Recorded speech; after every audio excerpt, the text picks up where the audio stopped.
I, 30 years old female, married a woman, 40 years old female, in January of 2024. My wife, who we'll call Yasmin, has two daughters, who we'll call Penny, 12 years old female, and Lily, 10 years old female. Yasmin and her three sisters have had acne since they were 12. It's like a family curse. For them, it's full face, upper neck, full back, full shoulders, and upper arm covered in pimples that leave scars even if they don't mess with the pimples. Their mother's acne didn't clear until she went through menopause. Yasmin has a rule that her daughters are not allowed to wear makeup until they are 18. When I first heard it, I thought it wasn't practical given her daughter's ancestry, but I didn't make a fuss about it at the time. But since April, poor Penny got her first zit, a big red pimple in the middle of her forehead. Given that she, like the rest of her family, is blonde and very fair-skinned, it really stands out. The poor thing had to go out like that. Then the rest of her forehead got covered in pimples, then her chin, then her cheeks, and it's still spreading. Yasmin gets to put on makeup first thing in the morning and takes it off at bedtime. She and her sisters were allowed to wear makeup when they were kids. Acne is horrible, whether or not you get to cover it with makeup, but at least the makeup helps a little. I saw this young girl beg with tears flowing down her face for her mother to allow her to wear makeup. Yasmin keeps refusing. A few days ago, Penny was again begging her mom. This time, Lily was also begging on her sister's behalf.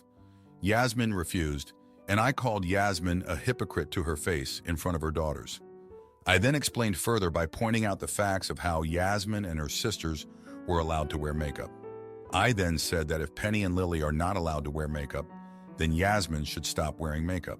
Yasmin yelled, saying I have no idea what it's like to have acne and that she has to wear it to be taken seriously at work. I said then Penny needs to wear it to be treated at school. Yasmin got angrier and said I never had acne, so I don't get to have an opinion. Later in the night, Yasmin was crying. I have literally never mentioned her acne before that moment. She was asking me if she's ugly to me. I told her she is the most beautiful woman in the world to me. She has been insecure ever since.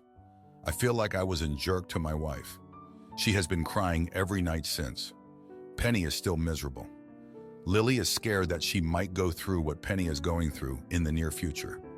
I never had acne, so I really don't know what they are going through. Maybe I was out of line. Am I the jerk? Edit part 1. Yes, we do take Penny to see the dermatologist. The dermatologist wants to put Penny on Accutane, but is doing tests first. We're hoping Penny would be allowed to take it and hope it works for her. Unfortunately, it didn't work for Yasmin or her sisters, so we're trying not to get Penny's hopes up. Penny has had her hormones and gastrointestinal tract checked. Nothing abnormal found. Penny has gotten tests for allergies. No allergies. Penny doesn't eat much sugar or dairy. Penny eats a lot of natural foods, such as fruits, vegetables, nuts, seeds, and fish. Edit part 2. Yasmin has changed her mind about the makeup. I tried to make the point that makeup doesn't have to make Penny look older. That maybe makeup can make Penny look younger. I also tried to make the point that acne and acne scars could make Penny look older. I don't know if that second point makes any sense, but Yasmin bought it. Edit part 3. The reason Yasmin fears Penny looking older is that two of Yasmin's sisters got pregnant when they were teens. And even with the acne and acne scars, a lot of boys like Penny. I tried to make the point that if a lot of boys like Penny without the makeup, what difference does it make if she wears it? And I also said Yasmin shouldn't punish Penny for actions someone else made. Now, for a few comments before the update. Comment 1.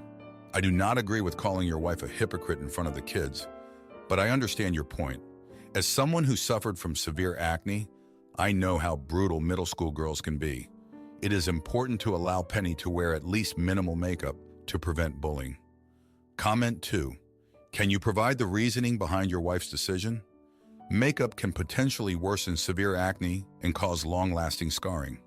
It might be helpful to discuss this with her and consider consulting a dermatologist for proper treatment. There are over-the-counter medications available, but for a condition this severe, seeing a specialist is advisable. Now for the update. Hey everyone, thanks for reading my previous post and for all your support. It's been a busy few days since I last updated you all. After our heated argument about Penny wearing makeup, Things were tense between Yasmin and me. She spent the next day avoiding me, barely making eye contact or speaking to me. I knew I had struck a nerve with my comments, but I couldn't shake the feeling that I was right to stand up for Penny. Later that evening, Yasmin finally opened up to me. She revealed that her fear of Penny wearing makeup and looking older stemmed from her own painful past. When Yasmin was 14, she started dating a much older guy who took advantage of her naivety and insecurities about her acne. He pressured her into things she wasn't ready for, leaving her feeling used and ashamed. Yasmin's voice shook as she recounted how her sisters had faced similar experiences, leading to teen pregnancies and derailed lives. I listened intently, my heart breaking for the trauma Yasmin had endured. I apologized for my insensitive remarks and assured her that I understood her perspective better now. We held each other, both shedding tears as we processed the weight of her revelation. The next morning, Yasmin surprised Penny by offering to take her shopping for some light, age-appropriate makeup. Penny's face lit up with joy and relief. As they got ready to leave, Yasmin pulled me aside and thanked me for pushing her to confront her fears. She admitted that projecting her own experiences onto Penny wasn't fair and that she needed to trust her daughter to make responsible choices. While Yasmin and Penny were out, I spent some quality time with Lily. We talked about her own worries about developing acne and the pressure she felt to look a certain way. I reassured her that beauty comes from within and that her family would love and support her no matter what. When Yasmin and Penny returned, Penny was beaming with confidence, her acne less noticeable under a light layer of foundation and concealer. Yasmin looked at her daughter with a mix of pride and apprehension, but she managed a sincere smile. Over dinner, we had an open and honest discussion about the challenges of growing up, the importance of self-esteem, and the need for clear boundaries in relationships. Yasmin shared some of her own experiences, and the girls listened intently, asking questions and seeking guidance. As the evening wound down, I couldn't help but feel a sense of progress. Our family had faced a difficult situation head-on and come out stronger for it. Yasmin and I had learned to communicate more effectively, and the girls had gained valuable insights into navigating the complexities of adolescence. However, the next day brought an unexpected twist. Penny came home from school in tears, her makeup smeared, and her confidence shattered. A group of popular girls had mocked her appearance, calling her makeup clownish and her acne disgusting. Penny locked herself in her room, refusing to come out or talk to anyone. Yasmin and I were at a loss. We had thought that allowing Penny to wear makeup would solve the problem, but it seemed to have only made things worse. We spent hours trying to coax Penny out of her room, offering words of comfort and support, but nothing seemed to help. As I lay in bed that night, I couldn't shake the feeling that we had failed Penny in some way.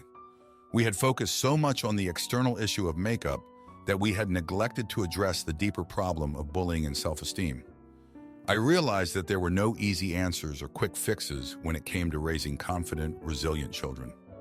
The next morning, Penny emerged from her room, her face bare and her eyes puffy from crying. She announced that she no longer wanted to wear makeup to school and that she was ready to face her classmates on her own terms. Yasmin and I exchanged a look of surprise and admiration. Our daughter had found her own strength, and we couldn't have been prouder. As the days passed, Penny continued to hold her head high, even in the face of occasional taunts and stares. She found solace in her art, pouring her emotions into vivid paintings and sketches. Lily, inspired by her sister's bravery, started a campaign at school to promote kindness and acceptance.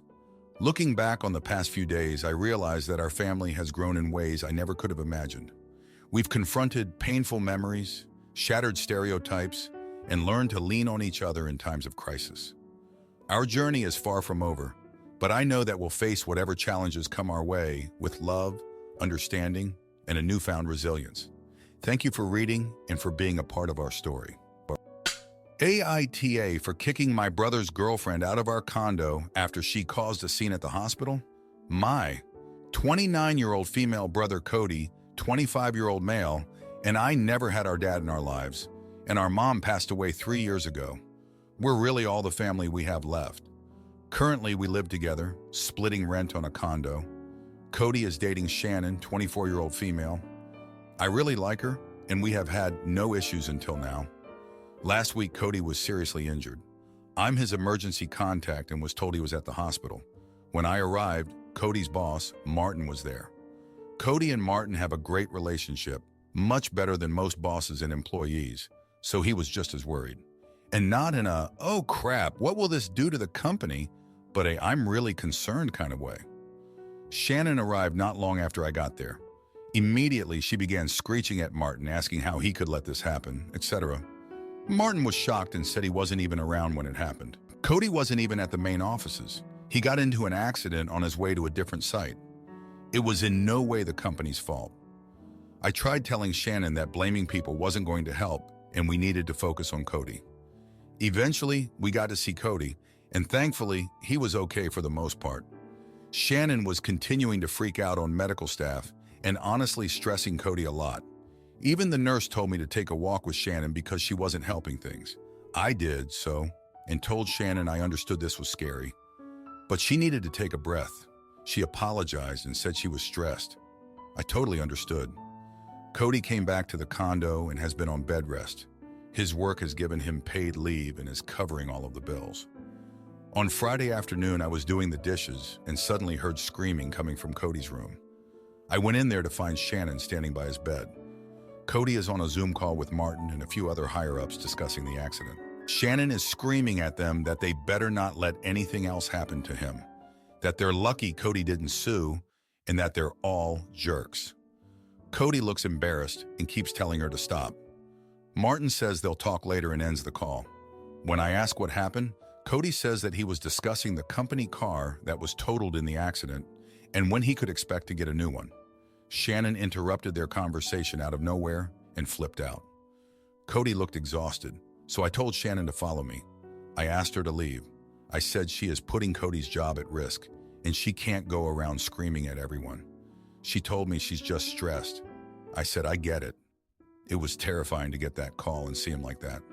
But Cody doesn't need everyone screaming, especially at people who have been nothing but nice. She got irritated and said she wasn't going to go unless Cody asked her. I said it was my condo too, and I didn't want her there, so she left. Cody isn't mad at me, but he also says he wouldn't have cared if she stayed. Shannon, however, is pissed at me and feels I was diminishing her feelings. Am I the idiot? Now for a few comments before the update. Comment 1. Not the idiot. Shannon's feelings should be diminished. Like she's still at 100 when she should be at a 10. The hospital screaming is one thing. It is a very stressful thing to be called to a hospital when a loved one is hurt. Screaming is not the answer, but it's more understandable in that moment. However, yelling at his bosses a week later is insane behavior. It's inexcusable and a huge red flag. Comment 2. Not the idiot. I think it was fair to ask the banshee to leave. It's up to Cody if he wants her support, but she needs to be able to give it without alienating you and others. Ultimately, if she keeps doing this to Cody's bosses without a full grasp of responsibility, his bosses will likely start to blame him for his poor control of the situation. Now for the update. Hey everyone, thanks for reading my previous post. It's been a week since I asked Shannon to leave the condo, and a lot has happened since then. The day after Shannon left, Cody and I had a long talk. He told me that he appreciated me looking out for him, but he felt like I overstepped by asking Shannon to leave without consulting him first.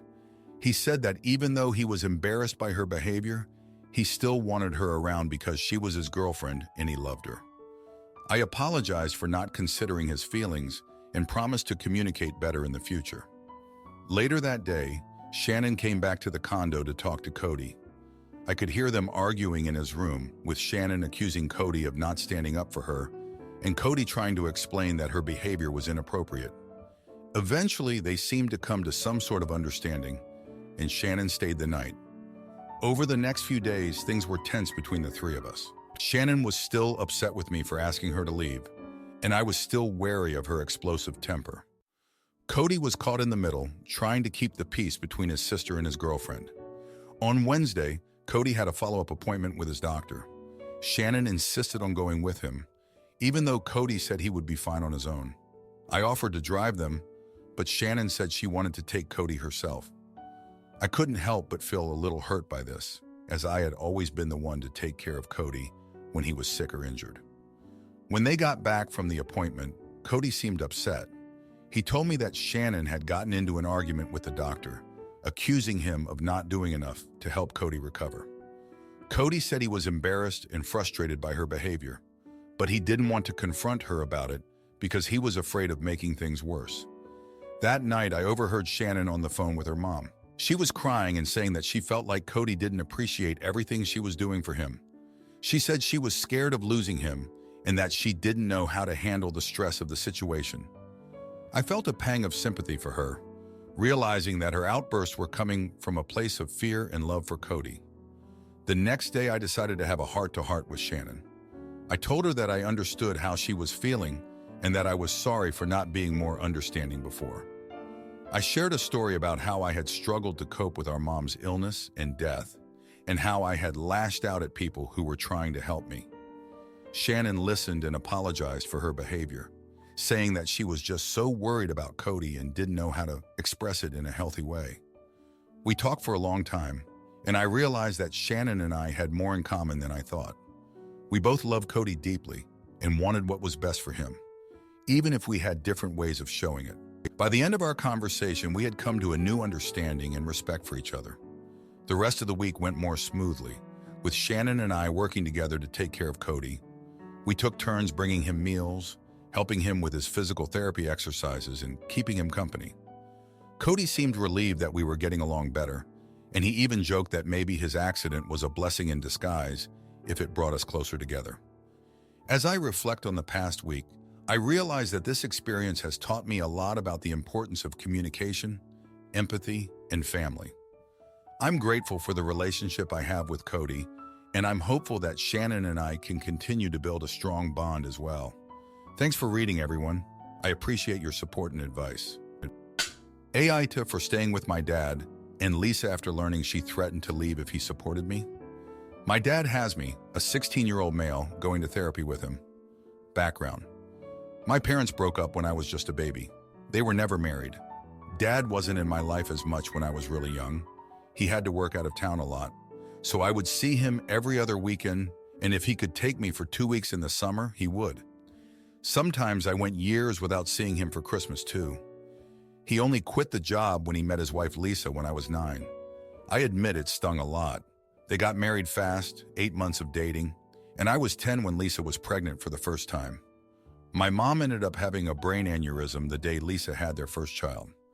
My dad was told, and he said he couldn't make it because Lisa was showing signs of early labor. He wanted me to be brought to them, but I refused to go, and I told him Mom was dying and I needed him. He told me he couldn't leave Lisa or miss seeing the baby be born, but he said he wanted me by his side, so come to him. I ended up staying. He didn't come. My mom died the same day his first child was born. Then he tried to take me to the hospital to see the baby, like 12 hours after I lost my mom, and he talked nonstop about the baby. I told him I'd never forgive him, and I haven't. Lisa told me I should understand and be happy for them and their daughter that she got to have Dad watch her be born. I told her they weren't my problem. She said I had a bratty attitude. I didn't care. I stopped being close to Dad. I never developed a relationship with his daughter or his other son. I don't have a relationship with Lisa. Dad tried therapy a few times. He tried telling me to see the positive, to take joy in the fact I got to come home to a baby sibling. I told him I'd rather have my mom. I told him I wanted my dad with me in the worst moment of my life. But his wife and new kid were more important. Over the years, he told me he wanted things to get better, but I didn't. A few months ago, Lisa said I should live with my grandparents or my aunt out of state if I feel this way. I said I agreed. Dad thought I was joking, and it took him 2 months to realize I was serious, and he brought me to therapy. The question started.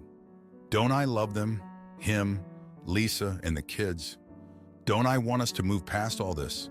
No is the answer to both, except for maybe loving Dad, but I'm also angry at him. Then he asked me if I really wanted to move out. Yes. Then it was imagine how Lisa and the kids feel. I don't care. The therapist lets him ask and lets me answer. They never really say much. He asked me if I cared about his other kids at all, and I said no. He got so distressed and agitated, and I told him to stop asking questions he doesn't want the answers to, even if we are in therapy. He told me I'm not even trying, And I told him I had told him that already. He said therapy is about asking questions and working through things, and I'm not behaving the way I should. Am I the idiot? Now for a few comments before the update. Comment 1. Your dad is partly right. Therapy is about asking questions and working through things. Ask your own questions if you have any. Hell, ask the therapist's opinion on the point of this and the direction of the therapy. This is your therapy too. Turn it around on them and make them give you the answers you need. My advice: take advantage of the opportunity to speak your mind. Let your dad ask the questions that yield answers he doesn't want to hear. He needs to hear it. He has been lying to himself about your situation and feelings and the potential for reconciliation. You are not in jerk for what you said. Your dad is not in jerk for trying therapy, although it sounds like he is in jerk for how he has handled everything outside of therapy. Comment 2. Not the idiot. All other things aside, your father was in a lose-lose situation when it comes to choices. Scared child with mother, his ex-wife dying, and scared current wife giving birth. I honestly don't know what I would have chosen when both your child and your partner equally need you. But that aside, his behavior before, during, and after was atrocious towards you, and he really shouldn't be surprised when you gave him no indicator that you care about his current family. Both things happening at the same time were unfortunate, and extremely likely to end with the side left alone, not forgiving him. I'm sorry for you that he didn't choose his child. Now for the update. Hey everyone, thanks for all the comments and support on my last post. It's been a hectic couple of weeks since then, so I figured I'd give you all an update on what's been going on. After that therapy session where my dad got upset with me for not trying, things were pretty tense between us. We barely spoke for a few days, just the bare minimum stuff like pass the salt at dinner. Lisa tried to play peacekeeper, but I wasn't having it. I was still set on moving out and living with my grandparents or aunt. About a week after that therapy session, my dad sat me down for a talk. He apologized for getting frustrated and said he understood why I felt the way I did. But then he dropped the news on me. Turns out the reason he was so adamant about being there for Lisa and the baby when my mom died was because Lisa had threatened to leave him and take the baby if he went to be with me and my mom. She basically gave him an ultimatum, her and the baby or me and my dying mom. I was shocked. I mean, I knew Lisa and I never really got along, but I never thought she'd do something like that. My dad said he's regretted that decision every day since, but at the time he was scared and didn't want to lose his new family. He broke down crying, saying he's sorry he failed me and that he should have been there for me. I didn't know how to react. Part of me felt bad for my dad, but another part of me was even more angry that he let Lisa manipulate him like that. I told him I needed some time to process everything and went to my room. Over the next few days, I did a lot of thinking. I thought about my relationship with my dad and how it's never really been the same since my mom died. I thought about Lisa and how she's always seemed to resent me for not just falling in line and accepting her as my new mom.